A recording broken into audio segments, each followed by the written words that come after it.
welcome back. Les Miles has been in the news this week too. Y'all see the comments he made on Texas? No. He has come out, and right now there's really not much going on in football, so this is when people can get in trouble for running their mouth. Well, we should have expected Les Miles would say something, but I kind of agree with him, and it's kind of funny. This is from his Twitter account, Les Miles. He says, speaking about LSU, he says, "We're very fortunate to have players drafted in the NFL because some universities in Texas aren't so fortunate." It's the first time since 1937 that Texas had zero recruits or zero people drafted, and Les is taking the shot at him. I tell you, I leave it to Les though. I love the guy. He's a space case, but he's a funny character. You watch somehow either this year or next year, there'll be some situation where LSU end up playing Texas in a bowl game, and that quote's going to put up on bulletin board. Well, according to, it won't be this year. Yeah. According to Charlie Strong, I know it. Charlie Strong's got him just barely making 500. I believe I'd probably be getting ready to find him another job. I can't believe he said that to Red McCombs. I'm gonna step out here major, big time. I'm gonna predict LSU Texas in the Cotton Bowl. This year. Yeah, but I know. I'm just, but because when a quote like that is made, that somehow comes back to haunt, and I just got a weird. And now it may not be the Cotton Bowl, could be like because there's several bowls where the SEC and the Big 12 match up, but if not the Cotton Bowl, I'd say probably the I don't know. I can't think of one of the bowls that they participate in, but LSU, you watch and see if LSU and Texas don't end up not matching up against each other. They haven't played each other in over 10 years. Yeah, LSU and Texas haven't. Yeah, they played in the Cotton Bowl in Texas. I think when Saban was the coach. It's been a while. All it says is it's been over 10 years since they played each other. I like hearing Les talk. I do too. He's a character. What about Saban coming out this week when he was asked on the Pat White situation when Pat White says he was offered a Corvette? Yeah, he was offered a Corvette to play at Alabama, and somebody asked Saban, and he just flat out told him. Yeah. Here's my rant. And I understand all schools have got stuff going on, but and this goes out. This is my opinion. Just if you're going to bash Alabama, at least get your stuff right. I mean, Pat White was recruited by Mike Shula. Yeah. Pat White was. In fact, he was being. I don't even think Auburn was recruiting. I think Auburn was smart enough to even just not even deal with him.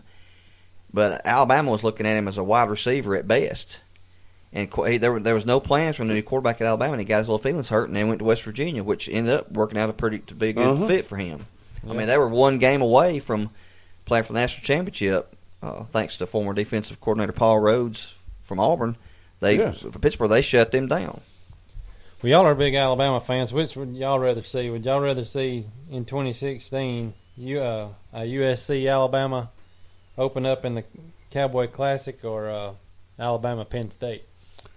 I'd like to play USC. Yeah, I've already seen the Penn State. That's Penn State's going to be good here in a couple of years. Well, and I tell you, and I saw where they're working on trying to get that game going for 2015 or 16? 16. Okay, I'll take that. Let's play them both. But I want a shot at USC. It's been a while since we've played them. I believe the last time we played them, we beat them in the Hula Bowl or the Aloha Bowl, 24-3. Mike Shula was quarterback. Exactly. Of course, I'd like to see us play Oregon. Oh, I would too. I mean, of course, that you never know with this new playoff. I'd like to see Alabama and Stanford play. Yeah. I mean, God, that'd be a great ball game.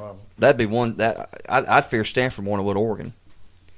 Yeah. Just from a physical, line of scrimmage standpoint, we'd be more beat up. Yeah, but I mean, I'd like to see more of this Pac-12 come down here and play SEC teams. They want to run their mouth about the SEC. Yes, but they sure don't want to match up with us. I mean, everybody else, we want the Ohio States and we want the Michigans, but we want a shot at those people out there on the West Coast. Well, when was the last time a Pac-12 team beat an SEC team? Was it Oregon beating Tennessee a couple of years ago? Well, didn't California beat Tennessee? UCLA. They beat Tennessee, I think, in Oregon. Well, I remember when Lane Kiffin was head coach of Tennessee, they played a Pac-10 team. Seemed like it was UCLA or Oregon. And I know USC, when they were in their little heyday. They come out here and drummed Arkansas a couple of times. They beat Auburn too. Yeah, that's Yes. yeah. Yeah, because Tennessee scored pretty much early in the game against Oregon, and that was it. That Like was 40 to 6, it was like 40 to it was 7, last something year, like year that. before last. I think it was. It had to have been Butch Jones. No, it was Derek. I think it was. Well, it was Dooley. Yeah, Dooley. Yeah. Well, I mean, LSU's played Washington and Oregon, beat both of Yeah, them. and Georgia, even Mark Rick's beating Arizona State. They had some kind of home and home series. So I want to see more of that. I know the Pac-12 don't want to because their record against the SEC is not very good. But I like a shot. And actually, I remember a USC. game a few years ago where LSU played Oregon State, Mm-hmm. and they lost by 1 point. Or Oregon State did. They missed like 3 extra points. Yes, It was a muddy mess. So it was out there on the LSU field. That's, 4 years ago, wasn't it? Something 3 like or that. 4. Yeah. Well, the Pac-12's kind of, they've been talking a lot, but the ACC now is. This is a report from Bleacher Report. Wow. And the question is, why ACC football will soon catch up with SEC football? And they're all pinning it on the draft. There was 45 players drafted from the ACC and only 49 from the SEC. So they're saying they're catching the SEC. Well, you've got 3 teams that were off this year: Florida, Tennessee, and Arkansas.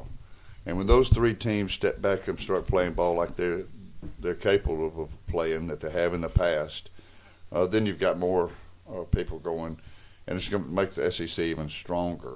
I mean, you got Texas A&M, Missouri. They're pulling their weight, but right now Tennessee, Florida, they need to pick it up. Yeah. And when they do, we'll be loaded again. I mean, well, was it 4 of the top 7 picks were from the SEC? yes. They're already talking about Jameis being the number 1 pick next year, if he even plays football this year. Well, I tell you, the way it's looking in the news, I'm tired of hearing this little troublemaker. And it looks like Florida State's not going to do anything to him but just put him on the football field and play. I mean, him not showing up for the hearing.